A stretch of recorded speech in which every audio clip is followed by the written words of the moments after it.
اعوذ باللہ من الشیطان اللعین الرجیم بسم اللہ الرحمن الرحیم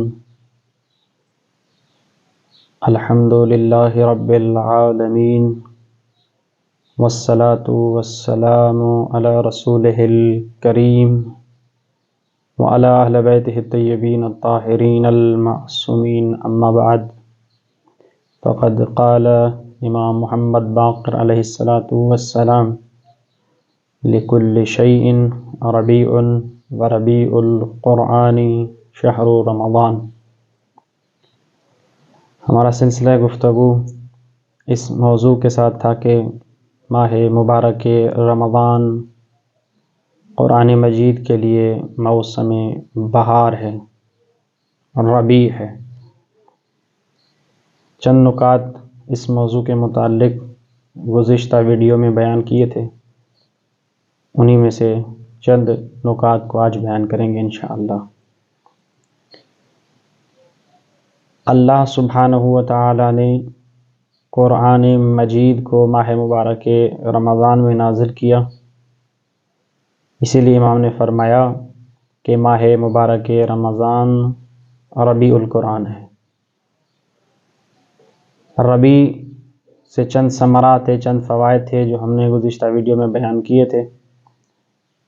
آج ہمارا سوال یہ ہوگا کہ اس ماہ مبارک رمضان میں ہم قرآن کو کس طرح تلاوت کریں اور کس طرح قرآن سے استفادہ کر سکتے ہیں۔ قرآن مجید خداوند متعال کی لاریب کتاب ہے۔ اس کتاب کو کس طرح اس مہینے میں پڑھا جائے تو متعدد نکات ہیں۔ ان میں سے پہلا نکتہ یہ ہے کہ انسان کو شوق ہونا چاہیے اپنے خدا کے ساتھ کلام کرنے کا، انسان کو انس ہونا چاہیے اپنے خدا کے ساتھ ملاقات کرنے کا۔ یہ انس اور یہ شوق ہونا لازم ہے۔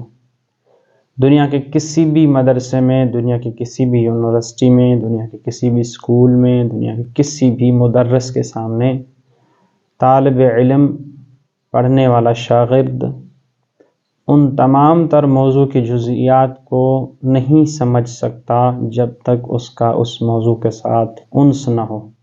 بعض ممالک میں آپ نے دیکھا ہوگا کہ بچے کی ذہانت دیکھی جاتی ہے کہ کس چیز کے ساتھ شوق رکھتا ہے، جس چیز میں وہ شوق رکھتا ہے اسے اسی موضوع میں لگا دیا جاتا ہے کہ اسی موضوع میں آپ محنت کرو کہ آپ کا شوق اس میں ہے۔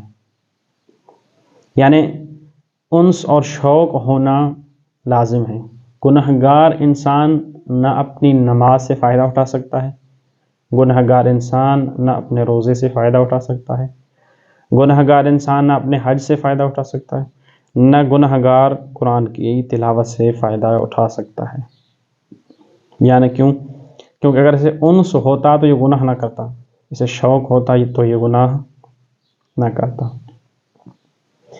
دیکھیے، ایک مثال ہمارے معاشرے میں واضح ہے، وہ یہ کہ انسان کو جب کھانا اچھا نہیں لگتا، اسے کوئی چیز کھانے کے لیے اچھی نہیں لگتی، تو وہ فوراً ڈاکٹر کی طرف رجوع کرتا ہے۔ کیوں؟ ڈاکٹر صاحب مجھے کھانا اچھا نہیں لگ رہا۔ یہ ڈاکٹر کے پاس رجوع کیوں کر رہا ہے؟ اس لیے کہ اسے کھانا اچھا نہیں لگ رہا۔ کھانا اچھا نہ لگنا اس کا مطلب یہ ہے کہ یہ کھانا کھا ہی نہیں رہا، اور جب یہ کھانا نہیں کھا رہا تو لازماً انسان کا بدن ضعیف ہوگا نہ کھانے کی وجہ سے، اور اگر بدن ضعیف ہوا تو بیماری کے جراثیم اسے جکڑ لیں گے، پھر یا تو یہ مریض رہے گا یا وہ نہ کھانا اس کے موت کا سبب بنے گا۔ یعنی یہ انسان اس ہلاکت سے بچنے کے لیے فوراً ڈاکٹر کی طرف رجوع کرتا ہے کہ بھائی مجھے کھانا اچھا نہیں لگ رہا، کیونکہ اسے آگے کے ثمرات کا پتہ ہے، یا تو میں مریض ہو جاؤں گا یا میں مر جاؤں گا۔ انسان کبھی اپنے آپ سے پوچھے کہ میں جو قرآن پڑھ رہا ہوں آیا شوق کے ساتھ پڑھ رہا ہوں؟ آیا میں قرآن دل کے ساتھ پڑھ رہا ہوں؟ بعض لوگ ایسے ہوتے ہیں جو مسجد میں داخل تو ہوتے ہیں لیکن فوراً باہر نکلنے کا دل کرتا ہے۔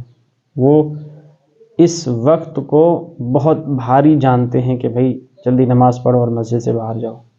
جب وہ قرآن کھولتے ہیں تو روٹین کے مطابق ان کی ایک ذہنیت ہوتی ہے کہ میں نے ماہ مبارک رمضان میں ہر روز ایک سپارہ قرآن کا مکمل کرنا ہے، تو وہ اپنے وظیفے پر عمل کرتا ہے کہ مجھے ایک سپارہ پورا کرنا ہے۔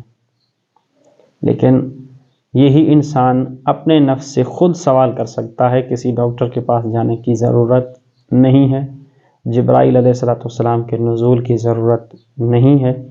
یہ خود اپنے آپ سے پوچھے کہ میں جو قرآن کی تلاوت کر رہا ہوں، کیا میرا شوق ہے کہ میں اس اپنے خدا کے کلام کو پڑھوں یا اس کو سمجھوں؟ تو مہم چیز ہے قرآن مجید کو ماہ مبارک رمضان میں پڑھنے اور اسے سمجھنے کے لیے کہ ہمیں انس اور شوق ہونا چاہیے اپنے رب العالمین سے، اپنے خالق کے ساتھ۔ جب شوق ہوگا تو ہم قرآن مجید کو اس شوق کے ساتھ پڑھیں گے۔ دیکھیں، عاشق کو اپنے معشوق کا ہر فعل محبوب ہوتا ہے۔ یہ جو دنیا کی محبت ہے، اس میں آپ دیکھیں کہ وہ بار بار رسالات پڑھتے رہتے ہیں اپنے محبوب کے کہ بھائی کیا کہہ رہا ہے۔ لیکن جس انسان کو انس اور عشق اپنے رب العالمین سے ہو تو وہ خدا کے بھیجے ہوئے رسالے کو بار بار کھول کر پڑھتے ہیں کہ ہمارا رب ہمیں کیا کہنا چاہتا ہے، ہمارا معشوق ہم سے کیا مطلوب کرتا ہے۔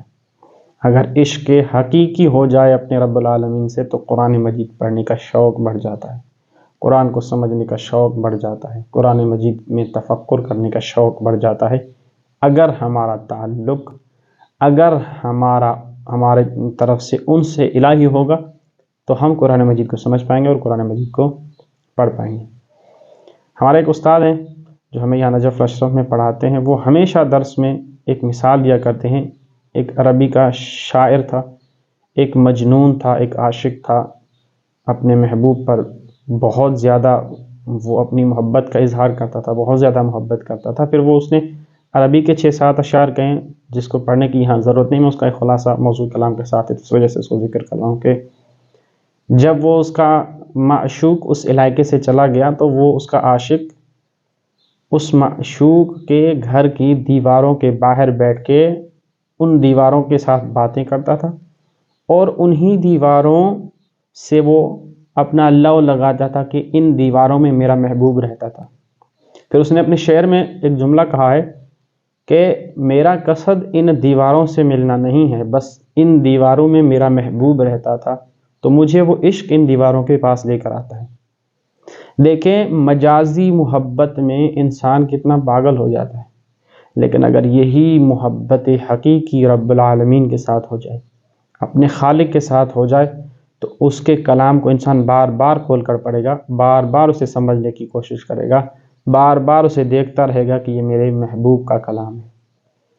عزیزان من، انسان گناہوں میں غرق ہے۔ اللہ سبحانہ و تعالیٰ نے ماہ رمضان المبارک کو یہ نعمت بنا کر بھیجا ہے کہ انسان اپنے گناہوں کی توبہ کرے اور اس کے ساتھ عشق حقیقی کرے۔ اگر انسان عشق حقیقی کے راستے پر آ جاتا ہے تو اسے قرآن پڑھنا بھی اچھا لگتا ہے، اسے نماز پڑھنا بھی اچھی لگتی ہے، اسے عبادات کرنا بھی اچھی لگتی ہیں، اس کا حج اور عمرہ بھی اسے اچھا لگتا ہے، دین کے تمام تر ارکان اسے اچھے لگنے لگ جاتے ہیں اگر اس کا عشق اور محبت مضبوط ہو جائے اپنے رب العالمین کے ساتھ۔